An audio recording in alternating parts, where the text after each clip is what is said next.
konten kayak begitu. Orang baik itu bikin konten yang baik, bukan bikin konten yang merasa dirinya orang paling kaya. Terus kemudian nyinyirin orang miskin. Terus kemudian dia bilang kalau nggak punya iPhone 12 nggak punya iPhone 12 itu berarti tandanya miskin. Itu konten, walaupun itu cuma sekedar konten, patut nggak itu untuk dicontoh? Patut nggak itu untuk dicontoh? Dengan cara lembut nggak bisa, ya dengan cara kasar orang kayak begini itu dihajar. Mami jangan dikasih panggung, nanti itu terkenal. Saya mau tanya sama kalian, terkenal dari mana? Yang sudah-sudah aja, yang menghina-menghina tanpa punya skill, dia terkenal sesaat, habis itu langgeng nggak? Enggak. Nikita Mirzani aja kalau nggak cari masalah sama orang, kalau nggak ikut campur masalah orang, nggak akan bisa naik. Karena nggak bisa apa-apa. Setuju nggak sih? Coba saya mau tanya. Bikin konten tuh yang bermanfaat aja, bisa dicontoh sama generasi muda. Karena kalau yang namanya sopan santun itu adalah budaya kita ketimuran. Lah kalau kamu ketemu sama orang, kamu misalkan nih saya tanya ya, kamu ketemu sama orang itu tiba-tiba orang itu nyolot, terus ngata-ngatain kamu, terus kemudian bahasa binatang keluar, terus kemudian ngomongin orang tua yang sudah meninggal, kamu marah nggak? Saya tanya nih, jangan ngelihat diri kamu, kalian coba seandainya kamu jadi artis deh, terus kemudian kamu diomongin kayak begitu, kamu marah nggak? Jadi jangan karena diri kita artis, diri kita pejabat, kemudian ada orang biasa yang bukan artis, yang bukan pejabat, tiba-tiba nyerocos seenaknya sendiri mengkomentari kita. Gitu loh. Saya tanya. Ngeri juga, saya udah pernah gelut kok sama Nikita Mirzani dulu. Dia takut sama saya. Karena saya orangnya gak pernah ngusik orang. Tapi kalau diusik, jangan macem-macem gitu loh. Jadi jangan samain, waktu itu Nikita Mirzani juga pernah live bareng kok sama saya. Dia akui kok bahwa dia bukan penyanyi. Dia kalau gak cari masalah, dia gak akan mungkin bisa sukses. Makanya Nikita Mirzani bilang, gue gak bakalan bisa jadi DP. Dan saya pun juga bilang sama Nikita Mirzani, gue gak bakalan bisa jadi Nikita Mirzani. Karena gue orangnya gak bisa ikut campur urusan orang, terus komentarin orang tuh gak bisa. Itu bukan gue banget. Itu bukan saya banget.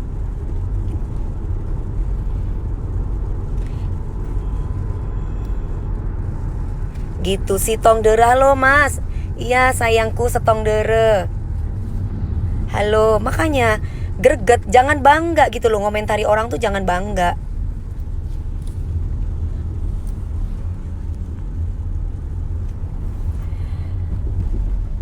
Jadi kita itu yang kita bisa dihormati orang. Kita bisa dihormati orang itu karena siapa gitu loh. Kita bisa dihormati orang itu karena mulut kita. Jadi kalau misalkan kamu sekarang tuh jangan ngikutin gimana caranya kita itu supaya sukses dengan cara instan. Ikutin aja prosesnya. Gitu loh. Ikutin aja prosesnya ya kan. Ya sayang, makasih. Hai Medan. Main film hantu lagi. Aku main film hantu lagi nanti pas setelah konser bulan Agustus. Karena bulan Juli ada Bintang Pantura 1 bulan. Terus kemudian itu ngejuri sayang. Habis itu baru kita konser. Habis konser 20 tahun berkarir baru aku bikin main film. Yes. Mau kemana? Aku mau ada meeting hari ini. Halo Cianjur. Halo Makassar, Banyuwangi, Malaysia. Halo. Terima kasih, kamu juga cantik. Lembar kebang kata. Ya. Ya sayang, dari umur 9 tahun. Wow, luar biasa. Berarti umur berapa kamu sekarang? Madura, halo Madura, Padang. Waduh banyak banget ya. Asli Madura mana? Papa saya keturunan Madura Sumenep. Mama saya orang Jawa asli. Nenek saya orang Mongol. Ada Cinanya Mongol, yes. Halo Bogor, Kendal, Palembang. nggak pulang ke Jember. Kemarin kita pulang Kutai. Aku dulu pernah nyanyi di Kutai, aku pernah nyanyi di Trenggalek, aku pernah nyanyi di Pekanbaru, aku pernah nyanyi di Tasikmalaya, Lampung, Banyuwangi, Kalimantan Selatan. Aku juga pernah dan sering malah di Kalimantan Selatan karena Bapak gubernurnya itu paman kita, Paman Birin yang baik hati dan rendah hati. Hai Sumatera Utara, Pematang, Papua, halo Jayapura, waduh jauh ya.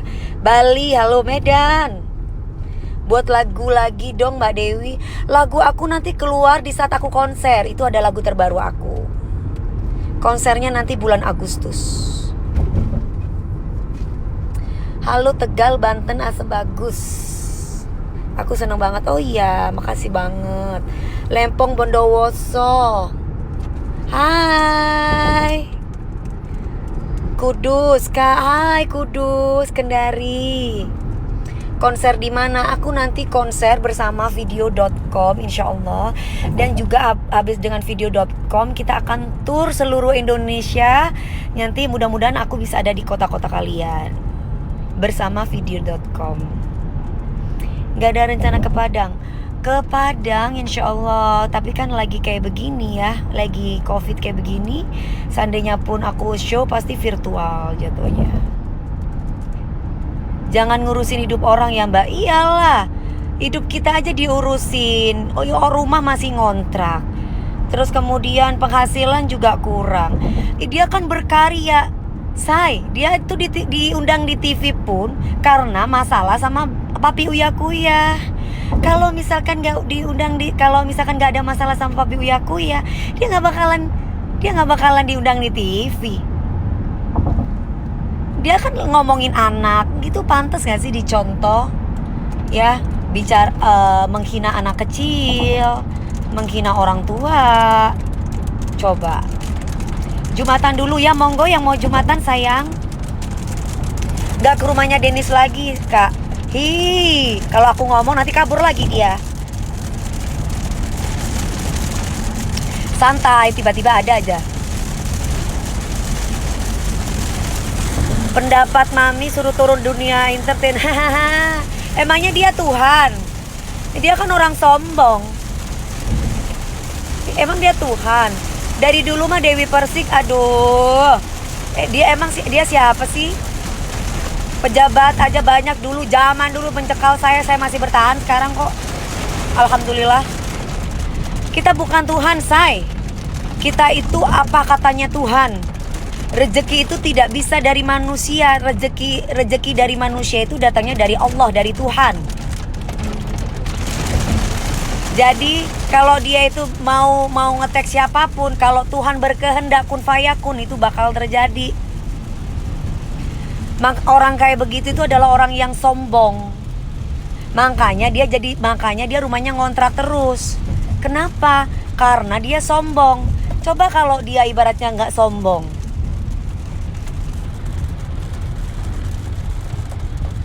Iya, dia suruh saya berhenti di karir saya. Sedangkan uang yang masuk di saya untuk orang kecil, bantu orang banyak, dan banyak bantu keluarga yang membutuhkan. Ya gak mungkin lah Tuhan izinin. Banyak anak yatim piatu yang saya tolong. Saya juga punya panti asuhan di Jember dengan beribu anak yatim piatu yang dikasih makan. Terus kemudian dia bilang, jatuhkan Dewi Persik. Hehehe, kamu siapa, say? Kalah sama doa-doanya orang yang terzolimi itu.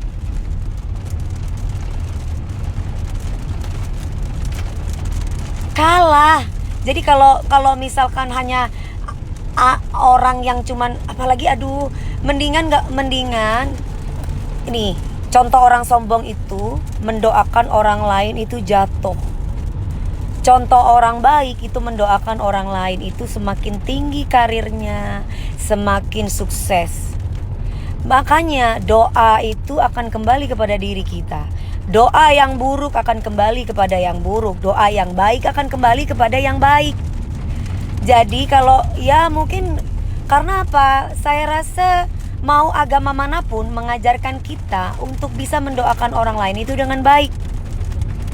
Kalau kita mendoakan orang lain jahat, akan kebawa sendiri, kemakan sendiri.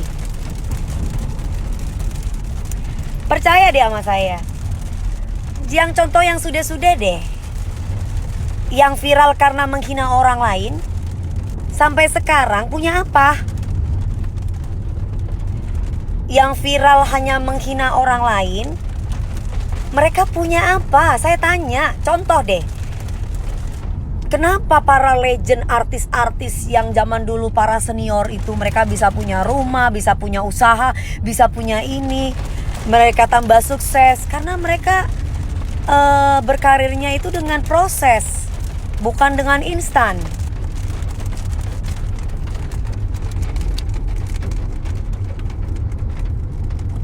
Hai Andi,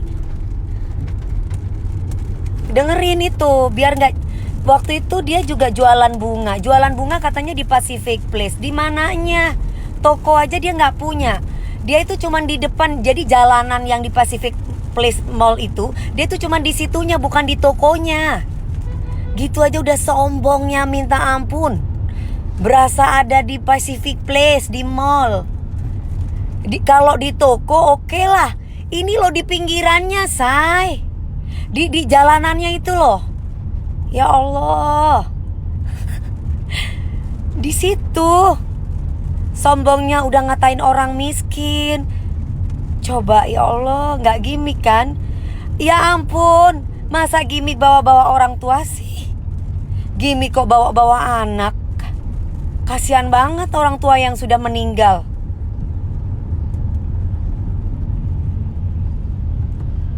Coba, kok nggak dipolisikan? Aku kasih tahu kamu ya. Gini nih, aku kasih tahu nih. Kalau Papi Uya itu, kenapa nggak dipolisikan? Kita itu bukan orang awam, orang yang nggak ngerti tentang masalah hukum. Semua itu butuh proses, satu. Kedua, kalau orang yang pengangguran itu seneng banget bolak-balik ke kantor polisi. Tapi kalau orang yang banyak kegiatan itu nggak suka bolak-balik di kantor polisi. Nah itu bedanya. Kemarin nih kita live nyebut-nyebut Hosmi mau cari masalah lagi sama Mami dan bilang pernah masukin penjara. Masukin penjara siapa nih kita? Pernah masukin penjara siapa? Nikita Mirzani mah cuman bacot aja. Dia mah cuma nimbrung doang untuk lagunya, supaya lagunya dia itu naik. Dia ada lagu tuh bagus tuh, tonton tuh, kasihan. Biar lagunya naik. Kan biar orang tuh lihat dia sebagai penyanyi, kan kasihan walaupun nggak bisa nyanyi. Ya kan? Kasihan gitu loh. Jadi Nikita Mirzani lagi keluar single. Jangan lupa tonton. Nah, tuh. Gue bantu kan, walaupun Nikita Mirzani ngebacotin gue, kayak gue bantu. Dia lagi keluar single, jadi tonton. Nah, itu nomor 1.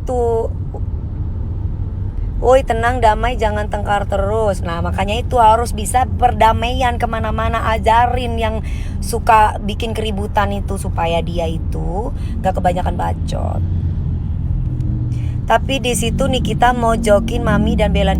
Ya nggak masalah, emang Nikita jenderal. Emang Nikita siapa sih? Nggak penting juga buat saya. Nikita bukan siapa-siapa, say. Apa yang mau ditakutin sama dia? Emang Nikita siapa? Kerjaan dia apa? Gitu loh. Kalau kerjaan saya banyak, bukan hanya di dunia entertain saja. Jadi nggak penting juga ngebahas bahwa dia di decking sama si Nikita. Emang Nikita siapa? Ngapain kesannya kayak gitu? Enggak lah, biasa aja gitu loh. Jadi kalau misalkan bicara tentang jangan terpancing, enggak terpancing. Aku cuman mau kasih tahu aja bahwa saya itu adalah public figure yang mempunyai orang tua. Kurusan ya sekarang, iya soalnya aku olahraga pole dance. Terus kemudian, Mami jangan ngomong bahasa kotor. Aku gak akan mungkin ngomong bahasa kotor kalau kamu gak ngomong tentang orang tuaku. Aku akan ngomong bahasa kotor, itu pun tanpa aku sadar, kalau kamu ngebahas almarhum orang tuaku. Nah, makanya kalau dia marah itu bisa bunuh orang. Seperti apalagi cuman ucapan. Nah, itu yang perlu kalian mesti tahu. Gitu loh sayang. TikTokku banyak komen hujatan gak enak cuman gara-gara, padahal aku cuma, enggak kok, banyak juga yang ngebela aku di TikTok, banyak say. Banyak juga yang bela mami, iya banyak kok. Apalagi di YouTube, iya betul. Orang waras ya pasti bela aku lah. Gak mungkin bela yang suka ngebacotin orang, yang suka merendahkan orang. Gak mungkin. Gitu loh. Awal permasalahannya apa mami? Aduh, jangan dipikirin Mi. Aku gak mikirin. Aku tapi harus bisa. Aku kan katanya sebagai panutan. Aku mau kasih tahu nih. Gitu loh. Aku mau kasih tahu nih bahwa semua artis ya, bukan artis bacot ya, tapi artis yang punya karya. Bahwa semua artis yang mempunyai karya yang diakui, nah, bukan yang nggak diakui ya, karena semua orang tuh bisa bikin lagu, bisa nyanyi bisa rekaman. Tapi kalau karena iya kan, bener nggak? Setuju nggak? Kalau artis berkarya dan diakui, nah itu beda tuh. Tapi kalau bukan minta pengakuan. Kalau artis minta pengakuan itu salah satu contoh. Dia nggak bisa nyanyi bikin lagu, itu artis yang butuh pengakuan. Nah, tapi kalau artis yang berkarya dan diakui, film-film saya ini dari dulu film horor sampai sekarang itu alhamdulillah itu selalu box office. Makanya Mas Raffi Ahmad punya partneran bisnis film, makanya berani bayar mahal saya. Gitu. Karena film-film saya itu alhamdulillah bagus-bagus dan box office. Dari situ otomatis orang mau bayar mahal. Lah, kalau misalkan kita itu gak punya prestasi, minta bayaran mahal kayak Dewi Persik, ya gak bisa. Yang ada cuma dibayar 500.000. Itu sayang. Makanya kalau kepengen kamu dibayar mahal, yuk berkarya yang baik, yang diakui oleh masyarakat. Jangan berkarya bukannya DP sibuk ya kok bisa live. Ya DP sibuk. Emang kita kerja 24 jam. Ya kayak gini nih lagi break. Tadi aku ini habis syuting. Ya istirahat say. Kita bukan robot, istirahat dulu. Nah ini bentar lagi baru nih. Karena kalau hari weekend itu ada di base camp military lifestyle di puncak. Tuh. Kesalahan Persik, Dewi Persik melakukan kesalahan dari ucapan, "Hey say, gak ada yang salah, namanya anak itu membela orang tuanya." Ya, jadi kalau orang menghina almarhum orang tua orang lain itu namanya anjing. Itu tidak boleh dicontoh. Orang kayak begitu, kamu pun juga pasti akan anjing-anjingin orang kalau orang tuamu diomongin. Nah, jadi aku tidak akan pernah merasa bersalah. Gue akan tetap membela orang tua gue sampai kapanpun. Kalau perlu, nyawa gue kasih buat orang tua gue. Itu say. Karena apa? Yang bikin derajat kita naik itu orang tua kita.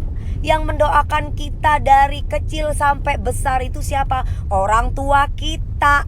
Jadi kalau cuman yang nyumpai Dewi Persik gak sukses, ya gak bakalan didengar sama Tuhan. Gimana sih ibaratnya orang cadel yang lagi ngomong sama gue gak ngerti bahasanya katanya Tuhan. Gitu. Jadi gak ada kesalahan di Dewi Persik. Gak ada. Kalau misalkan ada Dewi Persik salah dari ucapan, kagak salah lah. Gue lagi emosi. Yang salah itu gak lagi emosi ngomong jorok. Itu salah. Lagi gak emosi dalam kehidupan sehari-hari ngomongnya jorok. Itu salah. Lah kalau lagi emosi ngebela orang tuanya, jangankan ucapan kotor, ngebunuh orang bisa. Nah, itu.